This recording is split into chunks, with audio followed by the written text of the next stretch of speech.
بسم آب وولد ومنفس قدوس أحدو أملاك آمين.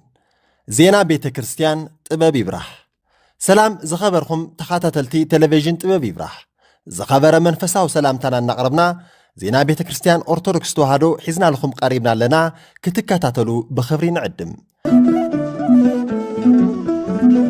قدوس سينودوس أرثوذكس توهادو بتكسيان تجراي. كاب عيسرا حاملة قصاب عيسان حدن حاملة قلتشعن عسش مونتن عمة مرات أبزا كايدو ملآتا قواي أمونغو بوسان أبوتات زنوارا زي مرددا بعركن سلام كمز فتح وفليتهم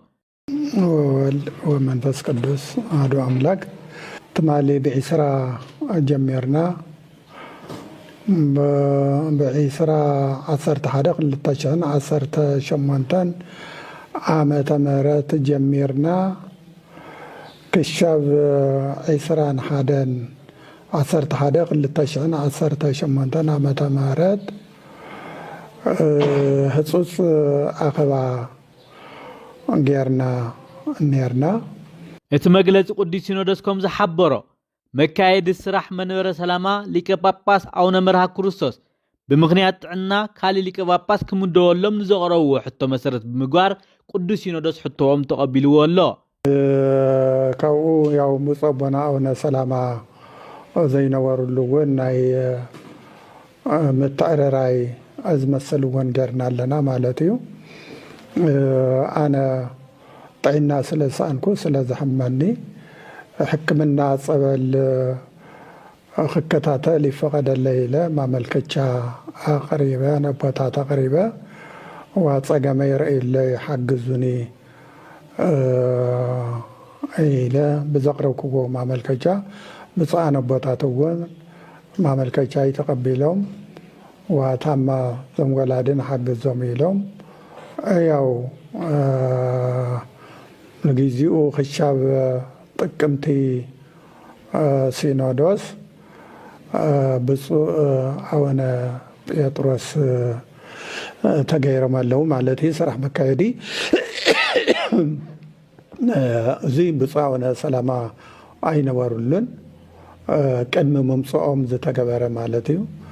بزي مسرت كساب طقمت 2019 عامه مره زكايل ملآته غواي ليك باباس هاجر سبكت سمين معراب تግራይ شرندا سلاسي زخونو بوص أونا بيتروس ناي منور سلاما لعلوا بيت خنت مكايد سراح كوينم كمرحتو مريصوم اللو بتمساسالي وانا صحافي قدوس سينودوس نورو بوص أونا أرغاوي بليك باباس هاجر سبكت دو مرا تግራይ بوص أونا انباقوم كساو ጥቅም 2019 ዓመተ ምህረት ዋና ጸሐፊ ቅዱስ ሲኖዶስ ኮይኖም ክሰርሑ መሪጽዎም ኣሎ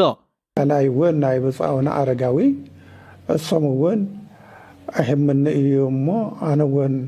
ሕክምና ወይም ጸበል ከከታተል የሞቱ አነ ሰርሐን ወርኮ ዋና ጸሐፊ ሰቢ ገበረሉ ይሎም ቃልዮም ሶም ተናገሮም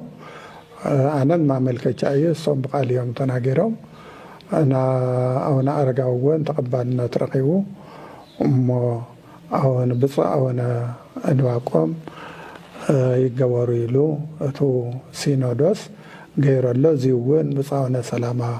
أين ورلن مالتيو كن ممصوم سلس تجبر أيو مالتينا ثم زوالنا يوم وعلانا خلت معلتي زياتهم يوم زماسلو وتوم بوصان ليكانا باباتات ام مغلصيوم كابزيناتنا عرقن سلامن مرعيا بمغار بوليتيكانيا تاتون من تهزويلوم عرقن سلامن خغورو صوي عملو ناي تግራይ መከራ خقالل ناي تግራይ መከራ خطفخ وقد ناي كلنا كمزي ابوتات حزي تفلالينا نيرنا ናብ ሓድነት መጽና ዝኒህና ዝተፈላላዩ ተጋሩውን خمانا كم مرأيا خجبروه أثرنان نحن كايدان كختلو زاوعتنا نقرب ኣብ ዝተፈላለየ ከባቢታት ትግራይ ሓያል በረድ ዝተሓወሶ ዝናብ ብምዝናቡ ኣብ ሰብን ኣባዝርእትን ከቢድ ሓደጋ ስዒቡ በዚ ድማ ኩልና ምእመናን ክንምህለልን ክንጽልን ከም ዝግባእ ለቴሌቪዥን ጥበብ ይራህ ርእቶኦም ዝሃቡ ምእመናን ገሊጾም ኣብ ወረዳ ሓሓይለ ጣብያ ሓድሽ ዓዲ ቆላ ገብለ ዳዕሮ ኣንበሳ ዓጋሞን ዕዳጋ ሓሙስን ከቢድ ዝኾነ ሓደጋ በረድ ኣጋጢሙ እቲ ዘጋጠመ ሓደጋ በረድ ብዕለት 20 ሓምለ 2018 ዓ.ም ኮይኑ ብዝለዓለ መጠን ኣብ ዝራእቲ ከምኡውን ኣብ ኣባይትን እንስሳን ከቢድ ሓደጋ ከም ዘብጽሐ ንምፍላጥ ተኻኢሉ እቲ ሓደጋ በረድ ኣብ ኣዝርእቲ ዒልቦ ስርናይ ጣፍን ምሸላን ከምኡውን ኣብ ናይ መስኖ ተኽልታት ከቢድ ዝኾነ ጉድኣት ከም ዘብጽሐ ሓላፊ ዘበር ቁጣ ወረዳ ሓሓይለ ኣቲ ሓዱሽ ሓጎስ ገሊጾም እቲ ኣብ ዝራእቲ ዝበጽሐ ሓደጋ ኣዝዩ ከቢድ ኮይኑ ሓደጋ ዝበጽሖም ዝራእቲ ጠቕሊሎም ክድሕኑ ከም ዘይኽእሉን እቶም ሰብ ዋና ዝራእቲ ነበርቲ ተንጣብያታት ሓቢሮም ብተወሳኺ ድማ ኣብ ወረዳ ቀይሕ ተኽሊ ሓያል ዝናብን በረድን ስዒቡ ኣብ ሰብ እንስሳት ዝራእትን ገዛውትን ዝበጽሐ ጉድኣት ንምንካይ ኩለ መዳይ ሓገዝ ንክግበር ምምሕዳር እታ ወረዳ ሓቲቱ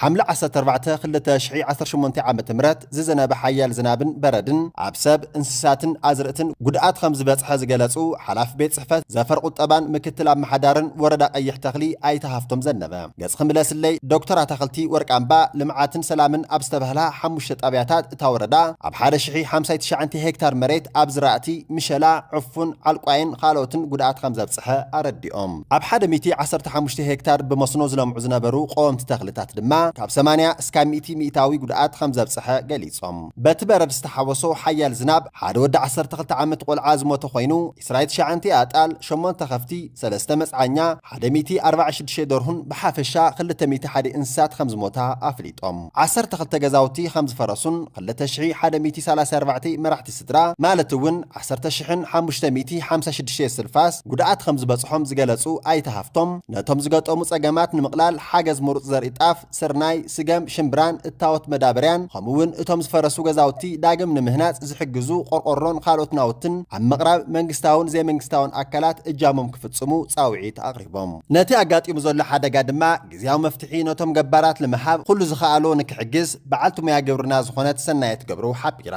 ኣብ ወረዳ ቀይሕ ተኽሊ ጣብያ ዶክተር ኣታኽልትን ገጽ ክምለስለይ ትዝርእይዎ ዘለኹም ኣብ ልዕሊ ዝራእቲ ኣብ ልዕሊ ህይወት እንስሳን ህይወት ሰብን ከምኡ ድማ ኣብ ልዕሊ ገዛውቲ ከቢድ ሓደጋ ዘስዓበ ከቢድ ሓደጋ ዘውደቐ በረዲና ንርኢ ዘለና እዚ ሎማዓንቲ ጠጠው ኢለ ዝሪኦ ዘለኹ ትሪእዎ ዘለኹም ዝኳዓት ዘሎ ብምሉኡ በረድ እዩ ኣብ ትሕቲ እዚ ድማ ናይ ዕፉን ዝራእቲ ዝነበረ እዩ ብበረድ ተሸፊኑ ዘሎ ትዝኾነ ኮይኑ ኣሎ ኣብዚ ሕዚ ሰዓት ግን ቶም ሓረስቶት ማዳበርያ ውፅኦም ዘርአ ውፅኦም ንብዕራይ ተኻርዮም ተላፊኖም ዘሕረስዎ መሬት ኣብዚ ሕዚ ሰዓት በቲ በረድ ወይ ድማ በቲ ዝራእቲ ምኽሳር ጥራሕ ዘይኮነስ ነቲ ዝመጽእ ዘሎ በተን ፈሪፈን ዘለዋ ክረምቲ ዘይምዝራእ እውን ካልኣይ ጉድኣትን ካልኣይ ሓደጋን ስለ ዝኾነ ኩልኹም ተጋሩን ፈተውቲ ተጋሩን ኣብ መላእ ዓለም ዘለኹ ገበር ሰናያት ዘርአን ማዳበርያን ህፁፅ ነዞም ሓረስቶት እዚኦም ክወሃብ ስለ ዘለዎ ኩልኻትኩም ኢደኢልኩም ናይ ዘርአን ማዳበርያን ኣቕርቦት ክትገብሩልና ብስምቶም ሓረስቶት ጻውዒተይ ከቕርብ ፈቱ ኣብ ዓላጀ ማእኸል ዕቤት ሓረስቶት ዝግበር ናይ ዘርአን ማዳበርያን እታወታት ምትእኽኻብ እቶት ኩልኻትኩም ክትተባረቡ ሕዚ እውን ብስም እቶም ሓረስቶት ጻውዒተይ ከቕርብ ፈቱ ይቐኒየለይ በቲ ዝረአይ ዘሎ ሓደጋታት በረድን ወረኩናትን እግዚአብሔር ንካቕልለልና ምስቲ ኣብ ቅድሜና ዝመጽእ ዘሎ ጾመ ፍልሰታት ተታሒዙ ኩልና ልጾምን ልጸሎትን ብምድላው ፈጣሪና ክንልምንን ክንምህለልን ከም ዝግባእ ምእመናን ለቴሌቪዥን ጥበብ ይብራህ ብዝለኣኽዎ መልእኽቲ ተላብዮም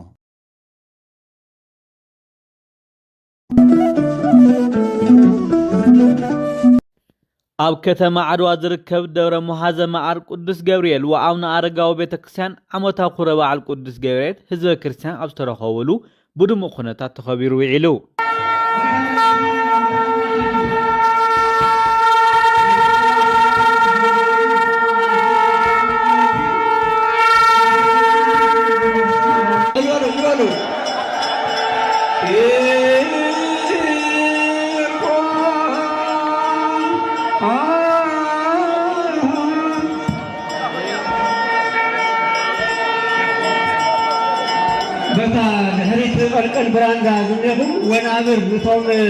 እቲ ስነ ስርዓት በዓል ብሊቃውንቲ ቤተክርስትያን ብዝቐረበ ማህሌትን ወረብን ዝተኸፈተ እንትኾን ቀፂሎም እውን ናይቲ ደብሪ ሰነድ ትምህርቲ ቤት ተምሃሮ ወረቡን መዝሙርን ብምቕራብ ንባዕሉ ተወሳኺ ድምቀት ሂቦምዎ እዮም ፀሓየ ጽድቀ ያውዳ ፀሓየ ጽድቀ ፀሓየ ጽድቀ ሕፃን ወእሙ ሕፃን ወእሙ ሕፃን ወእሙ ሕፃን ወእሙ ክልኤሆሙ ፈጸሙ ገሎሙ ክልኤሆሙ ፈጸሙ ገሎሙ ክልኤሆሙ ፈጸሙ ገሎሙ ክልኤሆሙ ፈጸሙ ገሎሙ ኣብቲ መድረኽ ትምህርቲ ወንጌል ዝሃቡ ናይ ከተማ ዓድዋ ስብከተ ወንጌል ሓላፊ ቆሞስ ኣባ አብርሃም ይዕብዮ ናይቲ በዓል መንፈሳዊ ትሕዝቶን በረኮትን ኣመልኪቶም ንምእመናን ሰፊሕ ትምህርቲ ተምሂሮም እዮም እንታፍቱ ኩሉ ነገር የድሕነና እዩ የድሕነና አሜን ስለዚ አናንያ አዛርያ ሚሳኤል ከምዚ ኢሎም መስኪሮም ናፍቲ ሓዊ ተኣሲሮም እዳዎምን እጋሮምን ተደርብዮም ወለደይ ታውይ መሓላና ስለዚ ኣይሕፈሮምን ዝኣመንዎ ፈጣሪኦም ይሕፈሮምን ፈጣሪና ብቁርጠኛ ልቢ ብየዋህነት ብቕንዕና ብትሕትና ብትዕግስቲ ተኣሚንናዮ ተተጸቢናዮ ኣይደርብየናን እሞ አናንያ አዛርያ ሚሳኤል አፍተሐዊ ምስአተው ሲ መልአከ እግዚአብሔር ቅዱስ ገብርኤል በረከቱ ይጽሐና ናማይኑ ጎቀይሩ ወተሐዊ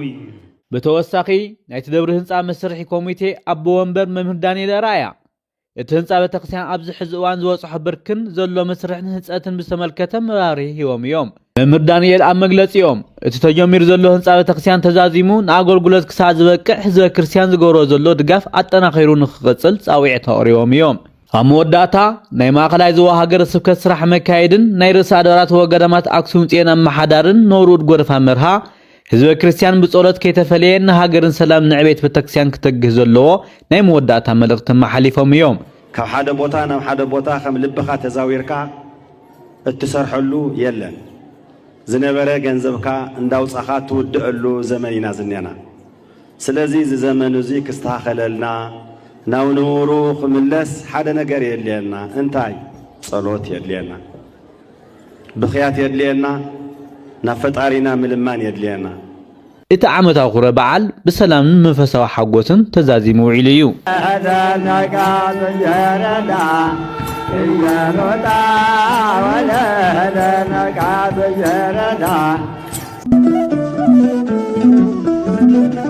ኣብ መካነ ሕይወት ኣቡነ ገብረ መንፈስ ቅዱስ ካቴድራል መቐለ ሓዱሽ ቤተ ክርስቲያን ቅድስት ኣርሴማ ተሃኒጹ ቅዳሴ ቤታ ብምክያድ ተባሪኹ ሐምሊ 20 2018 ዓ.ም እቲ ብስም ቅድስት ኣርሴማ ዝተሃነጸ ሓዱሽ ቤተ ክርስቲያን ብብፁዕ ኣቡነ ኢሳይያስ ሊቀ ጳጳስ ሃገረ ስብከት መቐለ ተባሪኹ ታቦተ ሕጉ ዝኣተወ እንትኾን ሐምሊ 21 2018 ዓ.ም ድማ ቅዳሴ ቤታ ተኸቢሩ እዩ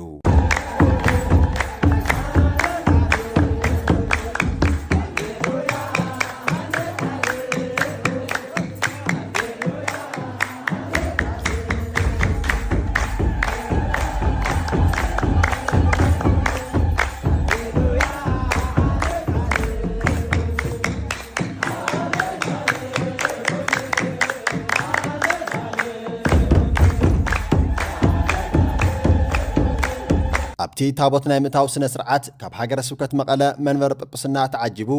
ናብ መካነ ሕይወት ኣቡነ ገብረ መንፈስ ቅዱስ ካቴድራል ቤተ ክርስቲያን እንተኣቱ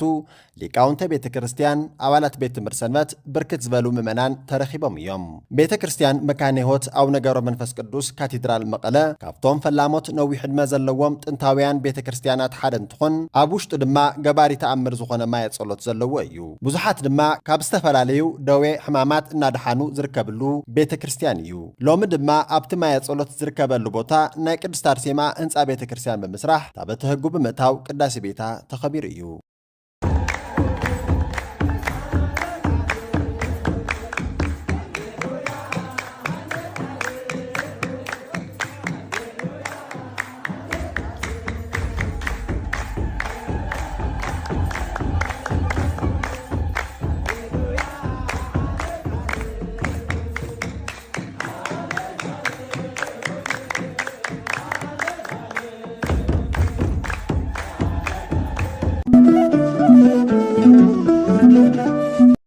ኣብ ቅድስተ ኣክሱም እንተወግሶታት ሓጋዚ ጽጉማት ዝኾነ ባሻይ ጥንቆ ጦፈኛ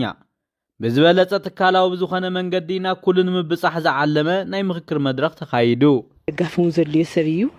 حزر ما بستفلالي من قدتات زحلفهم ملأختتا زحلفهم قمنا جرات كاب درام أتحيزو كاب كال أتحيزو كاب كلمة أتحيزو بتعم يجوبس قمنا جرات زلوون قمنا جر حزلات ممهرتي زخون يزحلف نيرو حزر ما بزلت أدم عبد حزن عايزهم صقومات حجزن كله زم صقومات زي ترى عيو كوشتي أو فلفيلو زي ترى زي حجزو أفوتيو عبد الجوات إذا من زبلكو سكريو يخليو جن أنا زي حجز سنة نجرناي بشيء تنقو صقومة ترى زي فلتو بحمام يخون بستفل عليه من جدي تتجمع عديثات يخونا هتعاون تخونو مناسي يخونو كلهم عاتيو حجزن كله مودما نزي أوتيو ناي وعلو ميديا أوتيو كحجزو خمسة اللوم بناي وعلي خون بنا مخنياتهم تايديو كوها باي موها باي يزبال سلازي كوها باي موها باي سلازي خانا تيزيو تصوم نسو تم قال أتريهم كحجزو يخوننيو أوه سلازي نسون أوتيو نعاتهم كحجزو نمجبر زجورو زلت عري كدقف نحاسة عسى شومونتا خلتشحن عشومونتا عام تمرد أب قدستا أقسم زركا وعدراش بحال توريزم مستخايدة مدرخ بقندي أب كلتا عبيت زعواتات زتكورن انتخون اتبواشايت انقو زقبر زولو نايت اقومات حقز بخمينا كل حرد ستوات صحيحون سناي توقسوزي بخمي زبالس أملك حيزون أب تكالاو زخونا السراح قصلي خيل زولو نتبتات بصفيح تزدتي لوميو قلنا مستحزي خان هزي تقراي بصحينا زولو تساقم لحاجة ماشي مستفاد عليه محارات كأون بزوالة صح عندنا بعلو النت أنا خارج خيديو بقولكوا حد جزاوتي ناكو حقها بتلك أرجعوا يعني حمام زودا استتقموا كوقس محلفو كوقس موزعون أو قد راح تلوس كعدوا كالي ختمتنا خده نحجز ماشي زي سنة يتجوازي كعب تعمي هيكون وزي زلوا محارسة أو دجزوا محارسون ما نم زي حقوس اللي بجزاهيرن بحلنا مسرتهم تقبلنا سلوا أيو عاوزين مخكر وعدا ميديا تبرح حويس خالص تفعل أكلات ميديا أكتيفيستات فتوتن دقفتن باشاي تنقو ترخيهم نتحاسب زراقود أقدس حسابات أغريهم يوم مجمريا نز خمسي سنة تكبر حاسيو ناوز من قد جي بمصو مجمريا باشاي تنقو قي 5 كنز دلي بحقي وأنتو زقور زلو سراح بتعمي بجزاير زحجوس بسبب كون إحنا سبات كوينا كواس نحجوس ولا نجار تجواري سرح زلنا يا ونص جماعات محجاز دما نجزاير كمل كحيو لذي نصبح كل سبب دما أقول نباشيت أنقو كوينو نص جماعات على كلكم كلهم يجبا زتكال زي دما خعبي بوزي كعرف زي كون زلوا ناي باشيت أنقو ني حاجة زعقل كل زو زلوا دما خعبي بقول كأزق بورديو وي كاليديو حجزت أنا خيرهم عاويو نو كله ناوزي يقسم كاوت هذا اللي طرح زي خونس يقسم تقرأ بمولو كبس حلو ولا خم تلك عزي نريو زلنا في ميديا بتعمي بزحات حكومات دقتوه جزا دخاتات جزا حكومات دام كحقوق يحجزني ردنا لنا بحكي بونتو خبريها بلنا قنيلنا إذا لو خم حدا نواري توعدا بستفاري وجناس تلعلو حسات بمكاو نستقمت علمان رأيين نفشو تزوج صحفو لي كوميتي بمتياش بعوض تزازيم والله